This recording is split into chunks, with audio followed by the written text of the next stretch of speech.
বর্ণবাদ বিরোধী আন্দোলনের অবিসংবাদিত নেতা নেলসন ম্যান্ডেলা। তাকে আপনারা সবাই চেনেন। তিনি ১৯৮৬ সালে কারাভোগ করছিলেন সাউথ আফ্রিকার কেপটাউনে। সে সময়কার অস্ট্রেলিয়ার প্রধানমন্ত্রী ম্যালকম ফ্রেশার ওই কারাগারে যান ম্যান্ডেলার সাথে দেখা করতে। প্রধানমন্ত্রীকে দেখে ম্যান্ডেলার প্রথম প্রশ্ন কি ছিল জানেন? ব্র্যাডম্যান কি এখনো বেঁচে আছেন? ছোট এই গল্পটা এই জন্যই বলা, স্যার ডন ব্র্যাডম্যান ঠিক কতটা ইম্প্যাক্ট রাখতে পেরেছিলেন পুরো বিশ্বে। যাদের ক্রিকেট সম্পর্কে কিছুটা হলেও ধারণা আছে তারা জানেন ব্র্যাডম্যান কেন এত বিখ্যাত। সেই খতিয়ানটা আবার কিছুটা জানানো যাক, কারণ আজ একটা স্পেশাল দিন। আজ তার জন্মবার্ষিকী। ক্রিকেটে যিনি অমর হয়ে আছেন শুধুই তার কীর্তি দিয়ে। সেই কীর্তি শুনলে এত অবিশ্বাস্য মনে হয়, এটা কিভাবে সম্ভব?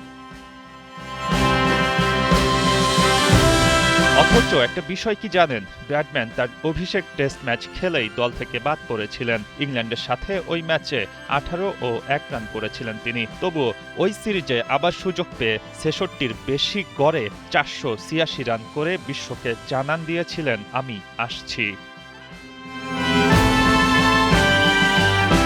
তখন থেকেই শুরু একের পর এক দারুণ সব ইনিংস, প্রতিপক্ষ বোলারদের কোনো সুযোগ না দেয়া। এগুলো ব্র্যাডম্যানের চিরায়ত স্টাইল হয়ে যায়। ক্যারিয়ার শুরু করেছিলেন ১৯২৮ সালে আর শেষ হয়েছিল ১৯৪৮ সালে। সময়ের বিচারে প্রায় ২০ বছর। এর মধ্যে তিনি টেস্ট খেলেছিলেন মাত্র ৫২টি। এর বড় কারণ দ্বিতীয় বিশ্বযুদ্ধের সময়কালে ক্যারিয়ার থেকে ৮টি বছর ঝরে যায়। যুদ্ধ শেষে ৩৮ বছরের ডন ব্র্যাডম্যান কি আগের মতো পারফর্ম করবেন? সন্দিহান ছিলেন অনেকেই। কিন্তু প্রথম ইনিংসে খেলতে নেমেই ১৮৭ রান করে উড়িয়ে দিলেন সব সন্দেহ।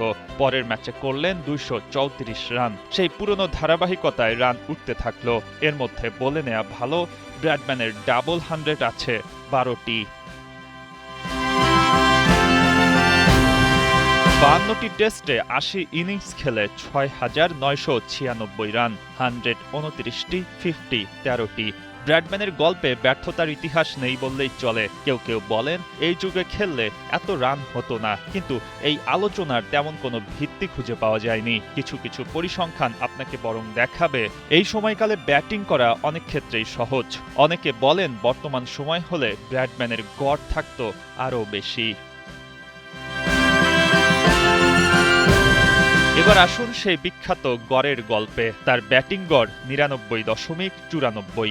শুনতে অবিশ্বাস্য মনে হলেও এটাই সত্যি। জীবনের শেষ ইনিংসে তিনি ০ রানে আউট হন। গ্রেটদেরও যে সব থাকে না, তার বড় উদাহরণ এটা। সেই ইনিংসে ৪ রান করতে পারলেই ব্র্যাডম্যানের ব্যাটিং গড় হয়তো থাকত ৩ অঙ্কের ঘরে, অর্থাৎ ১০০। ডন ব্র্যাডম্যান একমাত্র ক্রিকেটার যিনি উইজডেন বর্ষসেরা ক্রিকেটার অব দ্য ইয়ার খেতাব পেয়েছেন ১০ বার। বল নিয়ে যত খেলা আছে এর মধ্যে ব্র্যাডম্যানই সবার সেরা। অস্ট্রেলিয়ান বিজ্ঞানী ও লেখক চার্লস ডেভিস একটা পরিসংখ্যানের মাধ্যমে তা দেখিয়েছেন। এখানে প্রতিটা সেক্টরে একজন খেলোয়াড় তার প্রতিপক্ষের চেয়ে কতটা এগিয়ে সেই তুলনা করা হয়েছে।